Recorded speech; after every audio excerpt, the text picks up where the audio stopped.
তুমি কি খেয়াল করেছো, যত অ্যাপ, যত রিমাইন্ডার, যত প্ল্যানার ব্যবহার করো না কেন, দিনের শেষে মনের ভেতর সবই এলোমেলো লাগে। মনে হয় যেন নিজের সাথেই সংযোগ হারিয়ে ফেলেছি। কিন্তু একটা নোটবুক, একটা সাধারণ খাতা, ঠিক সেখানেই তোমাকে আবার নিজের কাছে ফিরিয়ে আনতে পারে। ফোন আমাদের ব্রেনকে রাখে একটানা ফাস্ট মোডে, চোখ স্ক্রল করে, আঙুল টাইপ করে, কিন্তু মনটা কোথাও হারিয়ে যায়।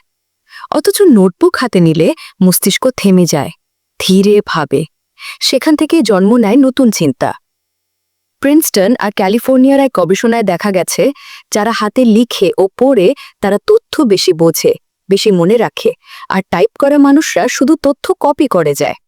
মানে, ফোন তোমাকে ব্যস্ত রাখে, কিন্তু নোটবুক তোমাকে বুদ্ধিমান ও মনোযোগী করে তোলে। অনেকে ভাবে, ডায়েরি লেখার সময় কোথায়? কিন্তু আশ্চর্য ব্যাপার হলো, মাত্র 5 মিনিটের লেখা বাঁচিয়ে দিতে পারে 2 ঘন্টা সময়।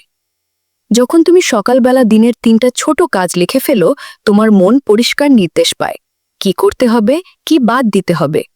এটা তোমাকে দ্রুত নয়, দিক নির্দেশিতভাবে দ্রুত করে। নোটবুকটা পারফেক্ট হতে হবে না, সুন্দর লেখার দরকার নেই। এটা হোক সত্যিকারের তোমার মনের মতো। প্রতিদিন শুধু এই 3টা লিখো। 1. কাল কি কাজ শেষ করতে চাও? 2. আজ কি শিখলে, কি ভুল করলে? 3. কোথায় সময় নষ্ট করেছ?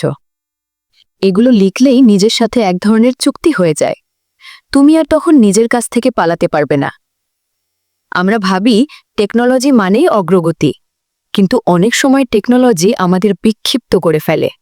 স্টিভ জবস, ওয়ারেন বাফে, তারা দুজনেই তাদের ভাবনা প্রথমে কাগজে লিখে ফেলতেন, কারণ সরলতা মানে পিছিয়ে পড়া নয়, সরলতা মানে সঠিক পথে চলা।